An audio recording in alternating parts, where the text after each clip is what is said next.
नकली note racket में arrest आरोपी सादिक को साथ लेकर एसओजी की टीम ने सलाबतपुरा के उमरवाड़ा लोकेस्ट कॉलोनी में लाइव ऑपरेशन किया।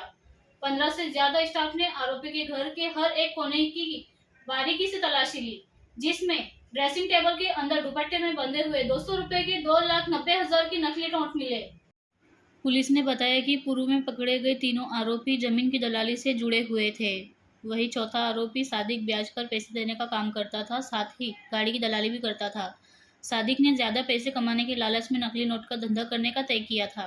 2 दिन पहले ही वो फिरोज के पास से नकली नोट लेकर आया था, लेकिन जब रेड पड़ गई तो वो केवल 200 रुपए की नोट लेकर गया था और उससे विश्वास था कि नोट कहीं ना कहीं चल जाएंगे।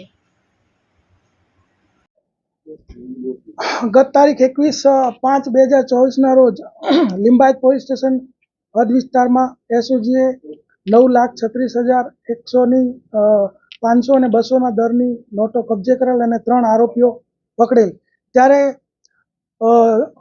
વધુ પૂછપરછ દરમિયાન જે મુખ્ય આરોપી ફિરોજ શાહ છે એને પૂછપરછ દરમિયાન જાણવા મળેલું કે એ નોટોમાંથી અમુક જે 3,90,000 સમથિંગ સાદિક અલી ઉર્ફે બટાકા અબ્બાસ અલી શાહપુર કે જે સલાબતપુરા એરિયામાં રહે છે એને અગાઉ 70 કે 80,000 રૂપિયામાં એને આપેલી।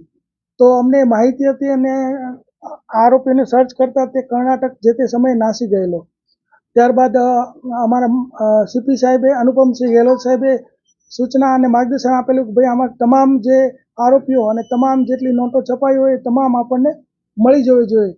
તો અમે અમારી એક ટીમ કર્ણાટક રવાના કરી। એ દરમિયાનમાં અમને હકીકત મળી કે જે સાદિક પઠાણ જે છે એ અહીંયા સલાબતપુરા એરિયામાં ગુજરાતી સ્કૂલની પાસે આંટા મારી રહ્યો છે। તો એ દરમિયાનમાં અમે વોચ રાખેલી હતી એસઓજીએ અને એ દરમિયાનમાં ગઈકાલે આ સાદિક જે છે એ મળી આવ્યો અને એની પાસેથી 3,90,800ની 200ના દરની ચલણી નોટો કબજે કરેલ છે।